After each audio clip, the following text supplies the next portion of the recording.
더불어민주당이 통과시킨 대북전단 금지법이 오늘 국무회의 통과를 앞두고 있는 가운데 유엔과 미국에 이어 영국과 일본까지 비난 물결에 합류하고 나섰습니다. 이인영 통일부 장관 뺨치는 인물이 탄생할 듯합니다. 권덕철 보건복지부 장관 후보자가 북한과 코로나 방역을 협력하겠다는 확고한 의지를 밝혔습니다. 수도권 지자체장들이 23일부터 5인 이상의 사적 모임이나 집합을 금지하는 행정명령을 내리면서 문재인 아들 전시회가 끝나는 날짜에 맞춘 것 아니냐는 비난이 일고 있습니다.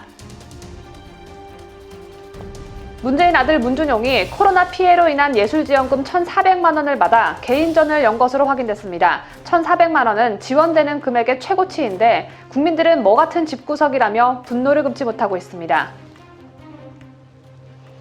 변창흠 국토교통부 장관 후보자의 장녀가 서울시 글로벌 리더 양성 프로그램에 합격했을 당시 같은 반 친구도 합격했다며 개나 소나 붙은 것 같은 기분이라고 한 사실이 알려졌습니다.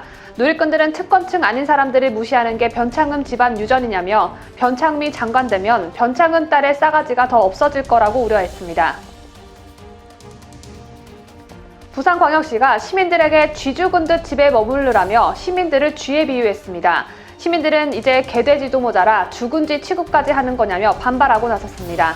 이 밖에도 다양한 소식이 준비되어 있습니다. 세계 각국에서 애청해주고 계신 구독자 여러분과 함께 12월 22일 뉴스데일리 베스트 힘차게 출발합니다.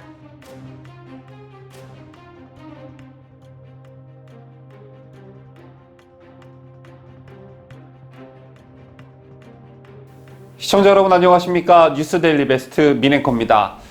정직 2개월의 처분이 내려진 윤석열 검찰총장의 직무 복귀 여부를 판단하는 집행정지에 대한 법원의 신문이 오늘 열립니다.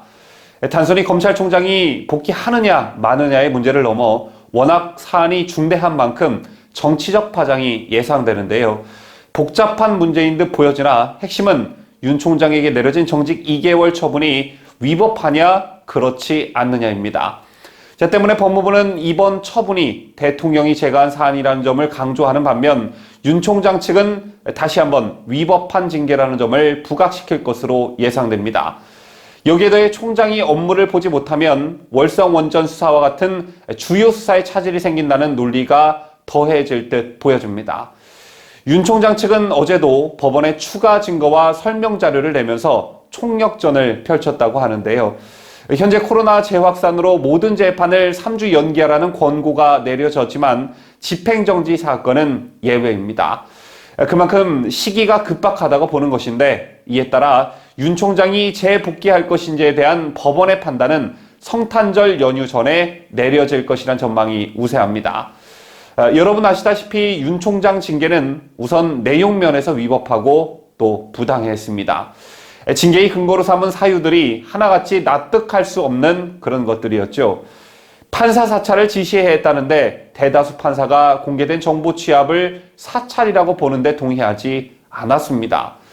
또 퇴임 후에 정치하지 않겠다고 선언하지 않아서 정치적 중립 의무를 어겼다는 대목에서는 하도 어이가 없어서 웃음조차 나올 수 없었습니다. 자, 또한 채널A 사건 검찰 수사 방해는 오히려 이성윤 서울중앙지검장 등 친정부 검사들에게 해당하는 혐의였죠. 어디뿐입니까? 문제는 절차적 공정성이 중요하다고 했지만 이용구 법무부 차관은 월성 원전 수사 핵심 당사자인 변호인이었고 조국 수사를 공공연하게 반대했던 인물, 징계위원장 자리를 맡은 교수는 법무부 감독을 받는 조직의 현직 이사, 다른 교수는 더불어민주당 공천심사에 관여한 이력을 갖고 있었습니다. 자, 또한 검사신분의 징계위원은 한동훈 검사장 사건 관련 수사 대상자였죠. 자, 이런 사람 넷이 모여 일국의 검찰총장을 내쫓는 결정을 한 것입니다. 자, 과연 어떤 국민이 이를 공정하다고 볼까요? 자, 이제 윤석열을 몰아내고 공수처까지 출범하게 되면 문재인 정권은 거칠 게 없게 됐습니다. 자, 일단 정권의 목을 조여오던 사건과 관련한 수사가 흐지부지 될 가능성이 큰데요. 검찰총장이 있는 검찰, 검찰총장이 없는 검찰은 어떻게 다를까? 오늘 첫 소식 강추천 기자가 전해드립니다. 오늘 오후 정직 2개월 처분에 대한 법원의 집행정지 신문기일을 앞두고 법조계에선 윤 총장 측이 검찰총장이 없는 검찰과 검찰총장이 있는 검찰의 차이점을 얼마나 설득력 있게 드러내느냐가 집행정지 결과를 가를 것이라 전망했습니다. 윤 총장 측은 추미애 법무부 장관의 1월 검찰 인사가 총장 없이 이뤄질 경우 원전 수사 등 주요 수사에 차질이 빚어질 것이 명백하다고 주장하고 있습니다. 총장이 수사를 지휘할 수 없기 때문에 그에 따른 손해는 집행정지 이용의 요건인 긴급하며 회복할 수 없는 손해라는 것입니다. 이처럼 윤 총장 측은 추미애 법무부 장관의 1월 검찰 인사를 가장 우려하고 있습니다. 법무부는 보통 1월 초와 중순에 상반기 검찰 고위 간부와 중간 간부 인사를 단행합니다. 올해 1월에도 추 장관은 두 차례에 걸쳐 이른바 윤석열 라인이라 불린 대검 참모와 검찰 중간 간부를 수사권이 없는 고검이나 지방으로 좌천시켰습니다. 윤 총장 측은 이런 인사 뒤에도 검찰이 조국 전 법무부 장관과 최강욱 열린민주당 대표, 울산시장 선거 개입 의혹 피고인을 기소할 수 있었던 것은 윤 총장이 직접 기소를 결정했기 때문이라 주장했습니다. 검찰 내부에선 올해 1월 인사에서도 추 장관이 총장 대행으로 근무 중인 조남관 대검차장과 원전 수사를 지휘하는 이두홍 대전지검장을 교체할 가능성을 언급하고 있습니다. 조 차장은 추 장관에게 윤 총장의 징계를 철회하라고 요구했고, 이 지검장은 원전 수사에 강한 의지를 보이고 있을 뿐만 아니라 윤석열 라인으로 분류되기 때문입니다. 윤 총장 측은 이런 이유로 총장의 부재는 월성원전 수사에 큰 차질을 초래할 우려가 있다며, 이는 집행정지 인용의 요건인 긴급하고 회복할 수 없는 손해라는 논리를 펼칠 것으로 보여집니다. 즉, 추 장관의 측근이 총장 대행으로 임명돼 여권의 주요 수사를 막을 수 있다는 것입니다. 때문에 추 장관이 사의를 표명했지만 처리를 미루는 것도 바로 이 때문이란 분석이 지배적입니다. 자유대한민국을 수호하는 유대배 강추천입니다. 다음 소식입니다. 오늘은 윤석열 검찰총장의 직무복귀 여부를 판단하는 집행정지에 대한 법원의 신문 말고도 역사적 사건으로 기록될 또 하나의 관심 가는 사안이 또 있습니다. 여당이 통과시킨 대북전단 금지법이 오늘 국무회의 통과를 앞두고 있는데, 모든 걸 떠나 사람이 먼저다라며 주둥아리만 열면 인권보호를 강조해온 정권이 표현의 자유란 가장 기본적인 인권을 억압하려 드니 정말 기가 막힌 일이 아닐 수가 없습니다. 또 굴종적인 대북 정책으로 김여정 한마디에 수치스러운 이런 인권 침해 법안이 통과된다니 세계의 조롱을 받는 건 어찌 보면 당연한 일이겠죠. 자, 이에 대해 정부는 접경지역 국민의 생명과 안전을 보호하기 위한 최소한의 조치라는 논리를 들이대고 있습니다. 이거 언뜻 보면 솔깃한 얘기처럼 들리겠지만 굉장히 심각한 안보의식입니다. 왜냐하면 접경지역 국민의 생명과 안전을 북한 손에 맡기겠다는 소리이기 때문인데요. 외부의 위협으로부터 우리 국민의 생명과 안전은 우리 군이 지키는 겁니다.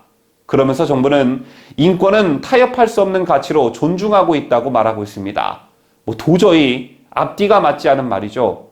자, 아마 지네가 말을 해놓고도 이게 도대체 뭔 말인지 헷갈릴 겁니다. 자, 그런데 더 큰 문제는 이제부터인 것 같습니다. 국내 여론이야 언론 플레이와 선전선동으로 막을 수 있다 쳐도 이 문제와 관련해 세계를 주도하고 있는 자유진영의 국가들이 나서고 있습니다.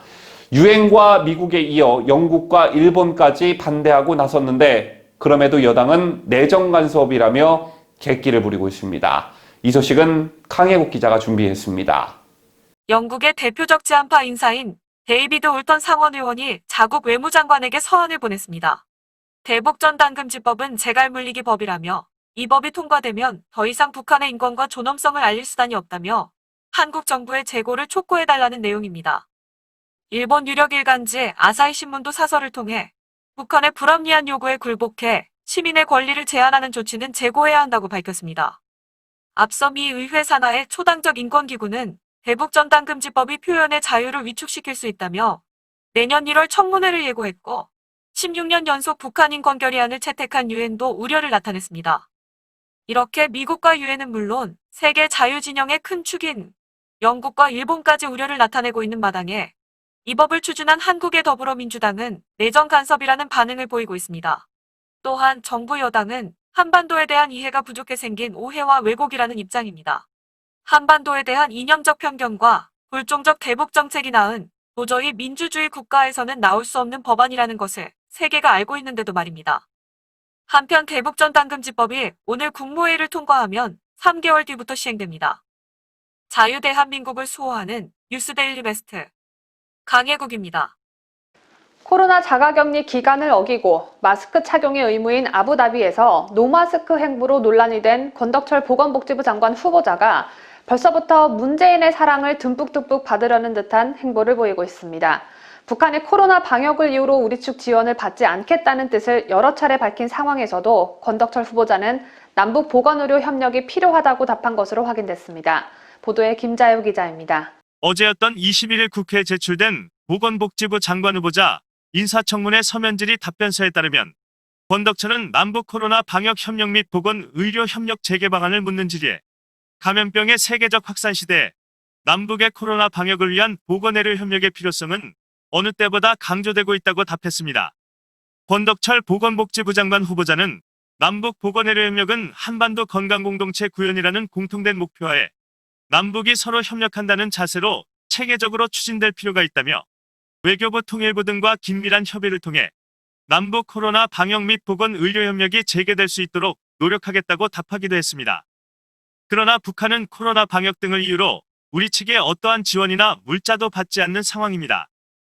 국가정보원은 지난달 27일 국회 정보위원회 전체회의에서 김정은이 지난 8월 코로나 방역을 위한 물자 반입 금지령을 어긴 핵심 간부를 처형하는 일이 있었다고 보고한 바 있습니다. 이렇게 북한이 코로나 확산 우려로 외부 물자를 반입한 간부를 죽여버리는 상황에서도 우리 복지부 장관 후보자가 보건의료 협력의 필요성을 강조하며 재개를 위해 노력하겠다고 답한 것인데 이인영 통일부 장관도 모자라 권덕철까지 더블로 쌍질하게 생겼습니다. 뉴스데일리 베스트 김자유입니다. 오랜만에 북한의 코로나 바이러스와 관련한 소식 전해드립니다. 얼마 전 유엔 총회가 16년 연속으로 북한 인권 결의안을 채택했습니다. 특히 올해 결의안에는 코로나19 사태에 따른 우려가 추가됐는데요. 결의안은 코로나19 등 보건위기와 자연재해에 대한 대처 능력이 제한적이기 때문에 빠르게 악화할 수 있는 북한의 위태로운 인도주의적 상황에 매우 깊은 우려를 표한다라고 밝혔습니다. 그렇다면 코로나 대응과 관련해 북한은 실제 어떤 대처를 하고 있을까요? 유엔이 우려했던 것처럼 실제 북한은 코로나 바이러스 방역 수칙을 위반했다는 이유로 일부 주민을 정치범 수용소로 보내는 방식으로 극도의 공포 정치를 구사하고 있는 것으로 전해졌습니다. 또 이해할 수 없는 방역 지침을 주민들에게 강요하고 있었는데요. 이 소식은 강추천 기자가 준비했습니다. 북한 내부 소식통은 북한 전문 매체 데일리 NK에 코로나 바이러스 발생 후 방역 규정을 준수 않거나 관철하지 않은 주민, 간부, 군인들 모두 당 정책 반항자로 낙인 찍혔다며 이들 중 위반 정도가 심한 자, 주모자는 총살하고 그 외 나머지 인원들은 국가보위성에서 맡아 관리소, 즉 정치범 수용소로 호송 처분 관리하고 있다고 전했습니다. 국가비상병역 규정을 미준수한 주민을 국가 경제를 해하고 당 정책을 위반한다는 혐의를 씌우고 특수범 취급해 정치범 수용소로 보내고 있다는 것입니다. 또한 북한 당국이 코로나19 방역 수칙 위반자를 대대적으로 단속하면서 기존 정치범 수용소 시설을 증설하고 인력을 증파했다고 소식통은 전했습니다. 소식통은 코로나 바이러스 발생 초기에는 관리소로 보내지는 이들이 많지는 않았다면서 지난 여름부터 관리 소행 인원이 갑자기 많이 늘었다고 전했습니다. 북한 당국이 지난 여름을 기점으로 방역 위반자에 대한 처벌을 크게 강화하면서 수감자가 크게 늘어났다는 얘기입니다. 수감자들은 주로 영양실조, 부종 피부병 등과 함께 노동 현장에서 사고, 처형 등으로 사망한다고 소식통은 덧붙였습니다. 한편 북한 당국이 내년 1월에 예고된 8차 당 대회를 앞두고 코로나 바이러스 감염증 방역에 총력전을 기울이고 있는 것으로 전해졌습니다. 지역 주민들에게 사소하고 비정상적인 문제를 빠짐없이 보고하고 방역 규정과 행동 질서를 철저히 지키도록 요구하고 있다고 하는데요. 아울러 지역 의사들은 하루 2차에 걸쳐 담당 세대의 고열 상태를 체크하고 최근에는 길거리에서 2m 간격을 보장하는 조치도 취해지고 있다는 전언입니다. 이와 관련 검열 성원들은 세대를 방문하여 마늘즙을 내어 매일 반찬에 넣거나 냄새를 맡을 것을 강조하기도 했다고 합니다. 코로나19 팬데믹에 된장, 김치 먹는 민족은 전염병에서 벗어난다는 식의 검증되지 않은 정보를 재차 제시하고 있는 셈입니다. 자유대한민국을 수호하는 유대배 강추천입니다.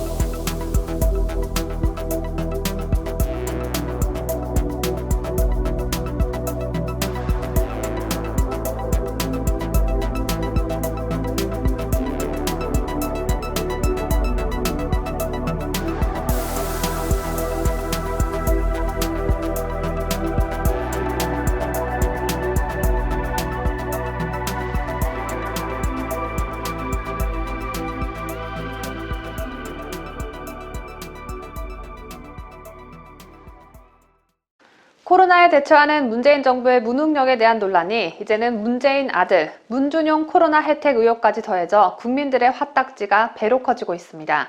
어제 뉴스에서 서울시가 문준용 전시회가 끝나야 사회적 거리두기 3단계로 격상할 거라는 가로세로 연구소의 방송 내용에 더불어민주당이 논평까지 내며 발끈하고 나섰다는 소식 전해드렸었는데, 그 소식을 전해드린 바로 어제 수도권 지자체들이 23일 0시부터 5인 이상의 사적 모임이나 집합을 금지하는 행정명령을 발표했습니다.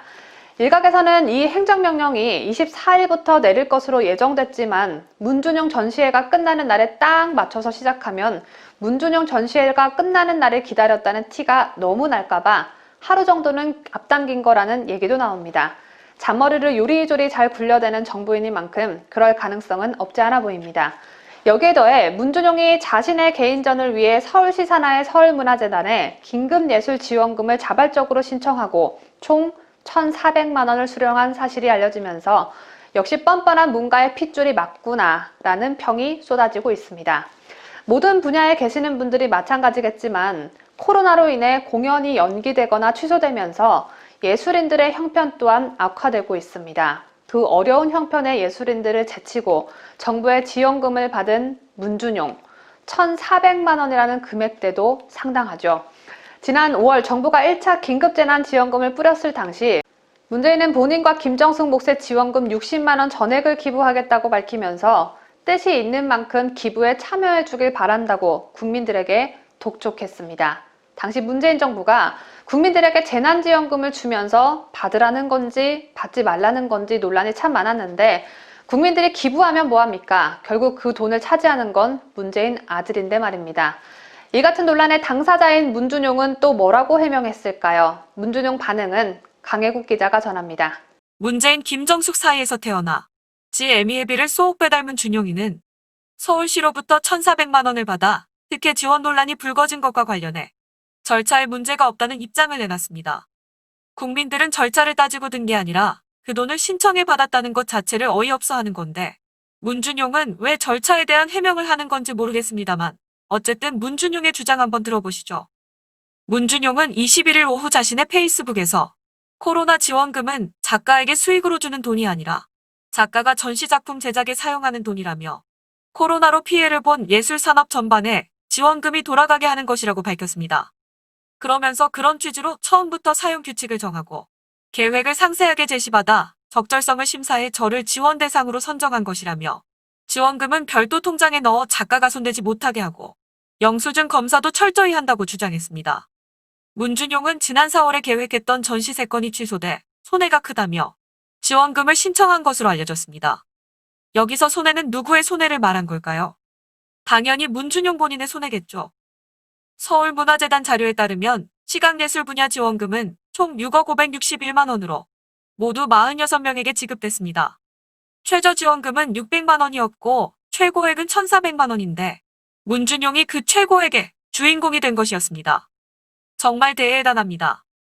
문재인을 아버지로 못 둔 예술가들은 어디 서러워서 살겠습니까?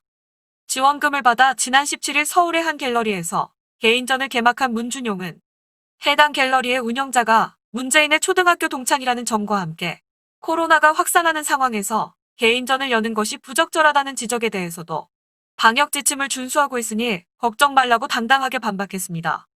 문준용은 전시회를 개최한 이유를 두고 코로나 때문에 아무것도 안 할 수는 없고 그거라도 해야겠으니 피눈물 흘리며 한 점이라도 팔아보려는 것이라며 이 시국에 전시회를 하지 말라는 건 예술가들 모두 집에만 있으란 건가라고 반문했습니다.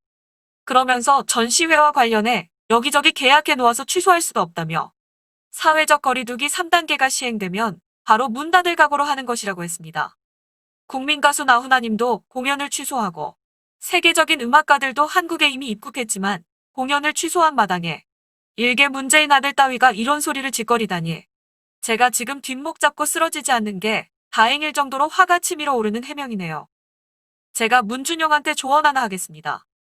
피눈물 흘리며 작품 한 점이라도 팔아보려는 그 애타는 마음으로 차라리 이 애미애비에게 궁궐 같은 경남 양산 땅 조금 떼어달라고 하는 게 훨씬 낫겠다 준용아. 뉴스데일리 베스트 강혜국입니다. 문재인 아들 소식에 이어 문재인의 딸 문다혜 관련 소식이 이어집니다. 곽상도 국민의힘당 의원이 문재인 대통령의 외손자가 병원에서 진료 특혜를 받았다는 제보를 받았다고 밝혔습니다. 어제였던 21일 곽상도 의원은 문재인 대통령의 외손자 서모군이 서울대 어린이병원에서 진료를 받는 과정에서 진료 청탁과 진료일 앞당기기 등 부정행위가 있었다는 제보를 받았다는 소식을 알렸습니다. 곽상도 의원은 이날 페이스북에서 서군이 지난 5월 중순 서울대 어린이병원 소아과로 진료 예약을 한 후 진료 당일 현장에서 이비인후과 등 다른 과의 진료도 같이 받았다고 한다. 서울대 어린이병원은 대기 환자 수가 많아 초진 외래 환자가 일주일 만에 진료 예약을 하는 것은 어렵고 여러 개의 과를 같은 날 돌아가며 진료받는 것도 더더욱 어려운 일이라고 한다고 제보 내용을 소개했습니다. 이어 제보 확인을 위해 병원 관계자 면담했다고 소개한 뒤 5월에서 6월경 VIP가 다녀간 적이 있고 경호원은 단출했으며 남들처럼 소아과 벤치에서 대기한 후 진료받은 걸로 알고 있다는 답변을 들었다고 밝혔습니다. 또 서구는 태국 방콕에 있는 국제학교에 다니고 있는데 4월 30일부터 6월 15일까지 코로나로 휴교한 사실이 홈페이지에 나타나 있다고 덧붙였습니다. 곽상도 의원은 대통령 외손자가 초고속 황제 진료를 받은 것이 사실인지 어떤 청탁 경위로 황제 진료를 받게 된 것인지 구체적인 내용을 소상히 밝혀야 한다고 주장했습니다. 제보 내용이 사실이라면 자기 자식이 아파도 더 아파 보이는 다른 아이에게 진료 순서를 양보하는 제 친구의 모습과는 심히 비교되는 문다혜가 아닐 수 없습니다. 문재인 정부 그야말로 특혜 왕국이라고 불러도 손색이 없을 듯한데 다음 소식도 불공정, 특권의식 이런 것과 맥을 같이 하는 소식입니다. 문재인에게 국토교통부 신임 장관 후보자로 지명된 변창흠이 수많은 막말 논란에 이어 딸 문제 또한 심각한 듯합니다. 얼마나 심각하면 조국 정경심 부부 자녀들과 비교의 대상이 되고 있습니다.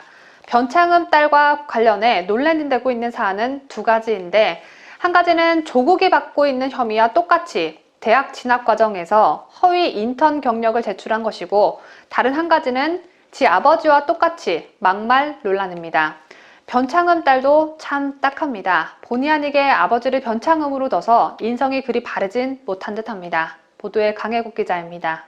어제였던 21일 정동만 국민의힘당 의원은 변창흠 국토교통부 장관 후보자의 장녀가 미국 대학 진학 과정에서 허위 인턴 경력을 제출했다는 의혹을 제기했습니다. 정동만 의원이 확인한 한 유튜브 영상에 따르면 변창흠 후보자 장녀는 지난 2012년 중앙대학교 아트센터 대극장에서 열린 미국 대학 진학 설명회에서 자신이 미국 예일대학교에 진학한 입시 경험담을 설명했습니다. 이 영상에서 변창흠 장녀는 서울 소재 한 외고 시절 국립중앙박물관 잉카 문명 전시회 인턴으로 일하며 스페인어 또는 영어로 된 자료를 번역했다고 밝혔습니다. 이에 대해 정동만 의원은 당시 국립중앙박물관 인턴 모집 공고 내용은 잉카 문명전 준비 인턴은 한 명이었고 응시 자격은 학사학위 이상 취득자로 규정됐다고 지적했습니다. 당시 고등학생 신분이던 변창흠에 따른 인턴으로 일할 수 없었다는 얘기입니다. 아울러 국립중앙박물관 전산 시스템에도 변창흠 딸이 인턴으로 일한 기록을 찾을 수 없는 것으로 알려졌습니다. 정동만 의원은 현 정권 주요 인사들에게 지속적으로 드러난 내로남불 사례인 자녀 경력 만들기 의혹이 되풀이되고 있다고 한탄했습니다. 한편 변창흠의 장녀가 2007년 5월 서울시 글로벌 리더 양성 프로그램에 지원에 합격하는 과정에서 같이 면접 보내 학원에서 같은 반 친구도 합격했다면서 개나 소나 붙은 것 같은 기분이라고 한 사실이 알려져 변창흠 딸 논란은 가중되고 있습니다. 함께 합격한 동료를 깔보고 무시하는 발언을 한 것인데 못 사는 사람들은 밥을 집에서 해먹지. 미쳤냐고 사먹냐라고 말한 지아빠를 아주 쏙 배달맞네요. 반 친구가 같이 합격해서 기분이 상당히 나빴나 본데 반 친구를 개나 소 취급을 하는 걸로 봐선 변창흠 딸은 돼지 새끼가 틀림없어 보입니다. 변창흠 딸과 관련한 논란은 여기서 그치지 않습니다. 변창흠 자식이 고교 입시를 준비하면서 제출했던 학업 계획서에 기재한 봉사활동 내역에 아빠 찬스로 이뤄진 것이라는 의혹도 나오고 있습니다. 국민의힘당 관계자가 입수한 변창흠 장녀가 고교 입시를 위해 제출한 학업 계획서에 따르면 변창흠 딸은 당시 환경정의 시민연대에서 봉사활동을 했다고 기재했는데 변창흠 후보자는 2005년에서 2009년 환경정의 시민연대 토지정의 센터장으로 재직했습니다. 자녀가 봉사활동을 했다는 시기와 공교롭게도 상당 부분 겹칩니다. 지아빠가 센터장으로 있는 곳에서 봉사활동을 했다면 대단히 편하게 봉사했겠습니다. 변창흠에 관한 수많은 논란에도 문재인은 변창흠을 국토부 장관으로 밀어붙이고 있습니다. 만약 변창흠이 국토부 장관이 된다면 조국의 버금가는 아니 어쩌면 조국보다 더한 후폭풍이 들이닥칠 거라고 99.99999% 장담하는 바입니다. 뉴스데일리 베스트 강혜국입니다. 변창흠 자식에 이어 변창흠 소식 이어갑니다. 변창흠 국토교통부 장관 후보자가 서울주택도시공사, 이를 줄여 SH 사장으로 재임하는 동안 법인카드로 사용했던 금액이 전임 사장의 2배에 달하는 것으로 나타났습니다. SH 신입사원 평균 연봉의 1.8배를 초과하는 금액입니다. 어제였던 21일 국회 국토교통위원회 소속 송석준 국민의힘당 의원이 SH로부터 제출받은 자료에 따르면 변창흠의 SH공사 사장 시절 법인카드 사용 금액은 연평균 4,581만 원이었습니다. 변창흠은 2014년 11월부터 2017년 11월까지 3년간 서울주택도시공사 사장으로 재직했습니다. 이 기간 법인카드 사용액은 2014년 649만 원, 2015년 4,156만 원, 2016년 4,935만 원, 2017년 4,004만 원이었습니다. 이는 2012년 5월부터 2년 3개월간 재직한 이종수 전 사장의 법인카드 사용액보다 2.2배 많습니다.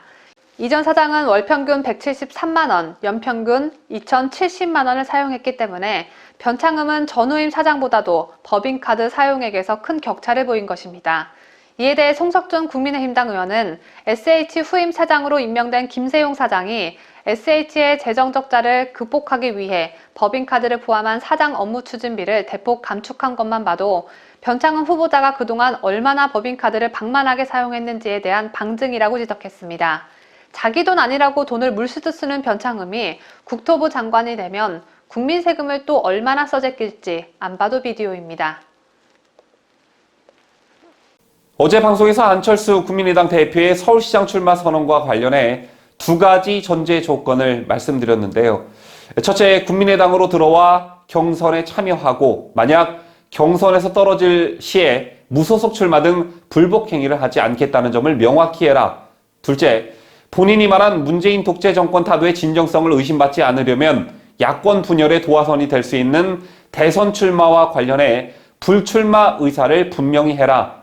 이 2가지가 선행된다면 그간 보수파 진영의 골칫거리가 되어왔던 안철수에게 1년짜리 서울시장 자리를 내주는 것도 나쁘지 않은 선택이다라는 저의 생각을 여러분들께 말씀드렸습니다. 자, 그런데 문재인의 폭주를 막기 위해 자신이 희생하는 것 마냥 말해놓고 단 하루 만에 서울시 정부를 범야권 연립 형태로 세우자고 안철수 대표가 먼저 치고 나왔습니다. 범야권 연립 정부의 구체적인 그림은 공개하지 않았지만 자신이 야권 단일 후보로 서울시장 보궐선거에서 승리하면 서울시 집행부를 범야권 인사들이 참여하는 연립지방정부로 구상하겠다는 건데요. 무슨 장관 자리도 아니고 존재감 없는 부시장, 특보 자리 몇 개 던져주겠다는 제안에 국민의힘이 반응했을까요? 국민의힘 지도부도 먼저 손을 내밀지는 않겠다는 분위기입니다. 이 소식은 강추천 기자가 보도합니다. 연립 서울시 정부를 통해 야권의 유능함을 보여주고 정권 교체의 교두보를 놓을 것입니다. 또다시 민주당에게 서울시를 맡길 것인가?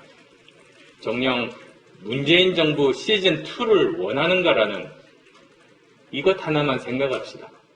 안철수 국민의당 대표가 범야권 연립 서울시 정부를 제안하고 나섰습니다. 국민의힘 입당 가능성에 선을 그으면서 야권 단일화 주도권을 쥐기 위해 선제적 대응에 나섰다는 분석이 나옵니다. 자신이 보궐선거에서 승리하면 야권 인사를 등용해 서울시 연립정부를 통해 반문연대와 보수 통합의 흐름을 이어가겠다는 국민의힘을 향한 협상 카드로 읽혀집니다. 결국 국민의힘과 당대당 경선을 전제로 선거연대를 통해 자신이 야권 단일 후보로 서울시장에 당선돼 야권 혁신 플랫폼 구상을 통해 정권 교체를 실현하겠다는 구상으로 보여집니다. 국민의당도 안 대표의 국민의힘 입당에는 난색을 표하고 있습니다. 권은혜 원내대표는 이날 CBS 라디오 인터뷰에서 현재 상황으로 봤을 때는 국민의힘 입당은 좋은 선택은 아닌 것 같다고 밝혔습니다. 당 사무총장인 이태규 의원도 MBC 라디오에 출연해 안철수 대표가 국민의힘의 입당에 경선을 치를 가능성에 대해 현재 전혀 검토하지 않고 있다며 원샷 경선부터 국민의힘 후보를 선출하고 안 대표와 단일 경선을 붙이자는 다양한 얘기가 있지만 판단해 본 적은 없다고 했습니다. 반면 국민의힘은 안 대표 출마와 관련해 반응을 자제하라는 김종인 비대위원장 지시에 따라 어제도 공식 반응을 내놓지 않았습니다. 주호영 원내대표도 안 대표에게 먼저 만남을 제안할 계획은 없다며 거리를 뒀습니다. 자유대한민국을 수호하는 뉴대배 강추천입니다. 서울시장 선거만큼이나 중요한 부산시장 보궐선거 상황 이어서 보도해드립니다. 부산 보궐선거와 관련해 중요한 사안 두 가지가 있었습니다. 국민의힘 서병수 의원이 내년 부산시장 보궐선거에 불출마하기로 했다는 소식 한 가지와 박성훈 부산시 경제부시장이 선거 출마에 결심을 굳혔다는 소식 한 가지가 바로 그것입니다. 야권의 유력 주자로 거론되었던 서 의원의 불출마와 40대의 현직 부시장의 출마로 판세가 요동칠 것으로 보여지는데요. 서병수 의원의 불출마 배경과 박성훈 부산시 경제부시장의 출마 배경 각각 강혜국, 강추천 기자가 이어서 보도합니다. 국민의힘 서병수 국회의원이 내년 부산시장 보궐선거에 불출마하기로 했습니다. 복수의 부산 정치권 관계자의 말을 종합하면 서 의원은 최근 가족 측근과 보선 출마 여부에 대해 잇따라 회의를 갖고 결국 출마하지 않기로 결론을 내린 것으로 확인됐습니다. 서 의원의 불출마 이유는 정치적 리스크와 당선 가능성으로 점쳐지고 있습니다. 최근 부산시장 보선 여론조사에서 서 의원은 같은 당의 박형준 교수나 이현주 전 의원을 제압하지 못했는데요. 본선 경쟁력과 별개로 경선 통과를 자신할 수 없었다는 얘기입니다. 또 서 의원은 국민의힘 후보군 중 유일한 현역 의원입니다. 서 의원이 출마하면 지역구인 부산 진갑에서 다시 보궐선거가 치러지게 되는데 더불어민주당 출신의 오거돈 전 시장 공백으로 생긴 선거로 세금을 낭비했다는 여론이 비등한 상황에서 서 의원 출마는 또 다른 혈세 낭비로 논란을 불러올 수 있습니다. 또한 서 의원이 대표적인 친박 의원이라는 점도 부담으로 작용했다는 관측이 나옵니다. 국민의힘 김종인 비상대책위원장은 최근 당내 일부 반발에도 불구하고 이명박 박근혜 전 대통령의 구속에 대해 사과했습니다. 이에 서 의원은 김 위원장의 사과에 반대하며 각을 세웠습니다. 만약 서 의원이 보선에 나선다면 김종인을 비롯한 지도부의 견제가 있을 수도 있습니다. 하지만 당내 최다선이자 부산시장을 지낸 만큼 여전히 지역에서 상당한 지분을 갖고 있기 때문에 만약 서 의원이 특정 후보군을 지원할 경우 상당한 영향력을 행사할 거란 전망이 나오고 있습니다. 정치권과 부산시 안팎 취재를 종합하면 부산시장 보선 출마 여부를 놓고 고심해온 40대 박성훈 부시장이 최근 출마 쪽으로 뜻을 굳힌 것으로 확인됐습니다. 실제 박 부시장은 국민의힘 인사들과 접촉면을 늘리고 개인 사무실을 물색하는 등 최근 들어 출마 채비에 속도를 붙이고 있는 것으로 알려졌습니다. 그의 출마가 기정사실화되면서 야권 경선 구도는 일대 지각 변동을 예고하고 있습니다. 국민의힘은 최근 여론조사에서 박형준 동아대 교수와 이현주 전 의원, 서병수 국회의원이 3당 구도를 형성해왔는데 서 의원이 이날 전격 불출마를 선언하면서 경선 구도에도 균열이 불가피해졌습니다. 갑작스럽게 힘의 균형이 무너지면서 생긴 공백을 파고들면서 박 부시장의 등판이 공천 전쟁의 최대 변수로 떠오른 것입니다. 하지만 성추행 혐의로 치러지는 보궐선거에서 오거돈 전 시장 체제에서 부시장을 했다는 경력이 마이너스가 될 것이란 분석도 나오고 있습니다. 한편 국민의힘은 예비 경선에서 정치 신인 1명을 포함해 4명으로 후보를 압축해 본경선을 치르게 됩니다. 자유대한민국을 수호하는 뉴대배 강추천입니다. 부산시가 코로나 바이러스 감염증 확산 방지 캠페인을 위해 공식 페이스북에 올린 홍보물이 논란을 빚고 있습니다. 21일 부산시 등에 따르면 시는 지난 18일 도심상가 골목 사진을 배경으로 2020년 GDA 마지막은 쥐 죽은 듯 집에 머물러 주세요라는 문구가 적힌 게시물을 공식 페이스북에 올렸습니다. 이 게시물에는 항의성 댓글이 수십 건 달렸는데요. A씨는 시민 보고 쥐띠해에 쥐 죽은 듯이 살라는 말을 들으라는 게 상식적으로 좋은 뜻이라고 생각하느냐? 쥐 죽은 듯 살라는 말이 평소 부정적인 언어로 사용되고 있음을 알지 않느냐라고 반발했고, B씨는 하루하루 힘내서 지내려는 사람 기운 빠지게 한다고 했습니다. 또 다른 C씨는 시민들을 쥐 보듯이 보는 건지 나중에는 쥐 잡듯 잡겠다라고 일갈했습니다. 국민의힘 부산시당은 성명을 내고 부산시는 쥐해에 쥐 죽은 듯 있으라는 말로 자신들의 재치에 감탄했을지 모른다며 시의 말장난에 부산 시민과 국민은 쥐가 되어버렸다라고 했습니다. 그러면서 빛도 없고 출구도 없는 어둠의 속에 갇혀 절망하고 있는 자영업자, 소상공인 모두 부산시의 희화와 조롱에 분노하고 좌절하고 있을 것이라는 생각은 안 해봤느냐라고 비판했습니다. 대검찰청이 코로나 바이러스 감염증 확산세에 대응해 전국검찰청에 구속수사와 소환조사를 최대한 자제해달라고 당부했습니다. 대검은 21일 전국검찰청에 최고의 긴장감을 갖고 업무에 임해달라고 당부하면서 이 같은 내용을 담은 긴급지시 공문을 내려보냈습니다. 대검은 중대 흉악범죄를 제외하고는 증거인멸 우려 등 구속 요건을 최대한 신중하게 판단하는 등 구속 수사를 자제하고 구속이 필요한 경우에는 체포 또한 자제라고 지시했습니다. 500만 원 이하 벌금 미납자 지명 수배자에 대해서는 검거를 자제하고 사회봉사 대체 제도를 적극 활용하도록 했습니다.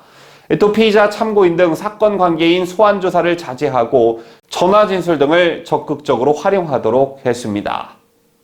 지난 19일 서울 동부고치소는 전날인 18일 수용자 2,419명과 직원 425명 전원을 대상으로 코로나 바이러스 검사를 한 결과 이중 수용자 184명과 직원 1명 등 모두 185명이 확진 판정을 받았다고 밝혔습니다. 다행히 이명박 전 대통령은 음성 판정을 받은 것으로 전해졌는데요. 하지만 이 전 대통령은 서울대 병원에 입원한 것으로 전해졌습니다. 자, 그런데 큰 걱정거리가 생겼습니다. 이명박 전 대통령이 수감 중인 서울 동부구치소에서 200여 명이 넘는 확진자가 발생한 데 이어 박근혜 대통령이 수감 중인 서울구치소에서도 출소자 1명이 확진 판정을 받았습니다. 이 확진자는 수감기간 발열이 없는 무증상 감염 상태였던 것으로 알려지면서 서울구치소에도 비상이 걸렸는데요. 박근혜 대통령도 이명박 대통령처럼 병원으로 이송 조치하는 게 시급해 보입니다. 경기도 의왕에 있는 서울구치소에서 지난 19일 출소한 50살 남성 A씨가 엊그제 코로나 확진 판정을 받았습니다. A씨는 지난 12일부터 일주일 동안 서울구치소 독거실에 있었는데 노역을 하면서 구치소 내에서 모두 85명과 접촉한 것으로 나타났습니다. 서울구치소 측은 밀접 접촉한 수용자들은 격리 수용하고 구치소 직원들을 자가 격리했습니다만 서울구치소에 수감 중인 박근혜 대통령은 검사 대상에 포함되지 않았습니다. 법무부는 확진자와 접촉한 직원과 수감자 85명 전원을 상대로 코로나 검사를 진행하고 있다고 밝혔습니다. 그 뒤 확진자가 추가로 나오면 직원과 수용자를 전수조사할 예정인 것으로 전해집니다. 다시 한번 강조해서 말씀드리지만 박근혜 대통령을 병원으로 급히 이송 조치하는 게 시급해 보입니다. 고정연봉 1억 5,280만 원을 가진 직업이 우리나라에 과연 몇 개나 있을까요? 수당 등을 포함하면 내년 국회의원 한 명에게 지급되는 연봉이 1억 5,280만 원에 달하는 것으로 나타났습니다. 12일 참여연대가 공개한 국회 사무처 답변 등에 따르면 내년 국회의원들은 올해보다 0.6% 늘어난 1억 5,280만 원을 수당으로 받게 됩니다. 의원 한 명은 한 달에 기본 수당 756만 원 외에도 입법활동비 313만 원, 상임위 본회의에 참석할 때 지급하는 특별활동비 78만 원 등을 받는데 특히 활동비에는 세금도 부과되지가 않습니다. 또한 국회의원은 구속 등으로 직무 수행을 하지 못하더라도 기본 수당과 입법활동비를 합해 매달 990여만 원을 받게 되는데요. 현행 국회의원 수당법이 죽거나 다치지 않으면 계속 수당을 지급하도록 했기 때문입니다. 지난달 11월 정치자금법 위반 등으로 구속된 정전승 더불어민주당 의원 역시 내년도 지금처럼 월 990여만 원을 받게 됩니다. 재련이 국회의원 배지 달고 싶어 안달난 사람들이 많은 거겠죠. 더불어민주당 안민석과 딱 붙어 어울려 지내다가 후원금 사기 의혹을 받고 돌연 캐나다로 출국한 윤지호가 유튜브 영상을 통해 자신의 근황을 전했습니다. 최근 윤지호의 SNS엔 자살을 암시하는 듯한 글이 올라왔지만 윤지호 측은 해킹당한 것이라고 주장했었죠. 이에 대해 네티즌들은 윤지호가 관심을 받기 위한 자작극을 했을 거라고 의심했었는데 윤지호는 이에 대한 해명은 하지 않고 뜬금없이 공수처가 설치된 것에 대해 감사를 표했습니다. 누구에게 감사하다는 건지는 모르겠습니다. 그리고 윤지호는 김어준을 응원했습니다. 현재 인터폴 적색 수배를 받으며 유튜버로 활동을 재개한 윤지호 소식, 강추천 기자가 보도합니다. 윤지호는 지난 20일 유튜브에 여러분 감사해요. 선물 보내드릴게요 라는 제목으로 3분 24초 분량의 영상을 올렸습니다. 윤지호는 요즘 여러 가지 일이 많아서 해명하고 정신없이 보냈다. 끝까지 믿고 응원해주신 분들에게 감사하다고 말했습니다. 윤지호를 응원하는 사람이 있긴 있는 건지 의문이지만 머리를 처녀 귀신처럼 풀어헤친 윤지호는 온라인 매체 딴지일보로부터 받은 선물을 공개하면서 딴지일보 총수인 김어준의 감사를 표했습니다. 감사합니다. 이거 이제야 인증하네요. 제가 너무너무나 감사합니다. 감사합니다. 딴지일보는 사랑입니다. 김어준님 항상 응원하고 있고요. 공수처가 설치돼서 너무나 참 감사하고 저는 제가 앞으로 할 수 있는 게 뭐가 있을지 잘 모르겠지만 제가 할 수 있는 몫을 끝까지 열심히 하고 네가 할 수 있는 일이 뭔지 모르겠으면 이 언니가 가르쳐 주겠습니다. 윤지호 너는 인터폴 적색 수배자답게 한국에 와서 조사를 받고 장자연 사건의 증인을 자처한 그 뒷배경을 소상히 밝히는 게 네가 할 수 있는 일이란다. 윤지호는 장자연 사건의 증인임을 자처하고 진실규명을 하겠다며 후원금을 걷는 과정에서 사기 의혹에 휩싸이자 지난해 4월 캐나다로 불이 나게 쫓겼습니다. 경찰은 수차례 출석 요구에 응하지 않은 윤지호에 대해 인터폴 적색 수배를 요청한 상태이지만 형식적인 절차일 뿐 실제로 윤지호를 잡으려는 노력은 전혀 하지 않고 있습니다. 지금 이 뉴스를 시청해주시는 모든 분들이 추천 버튼을 눌러주시길 간절히 바라는 뉴스데일리 베스트 강추천입니다.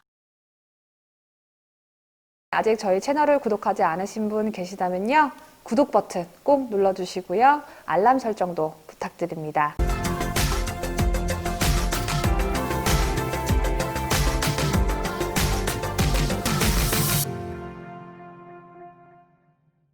이상으로 저희가 준비한 뉴스를 모두 마치도록 하겠습니다.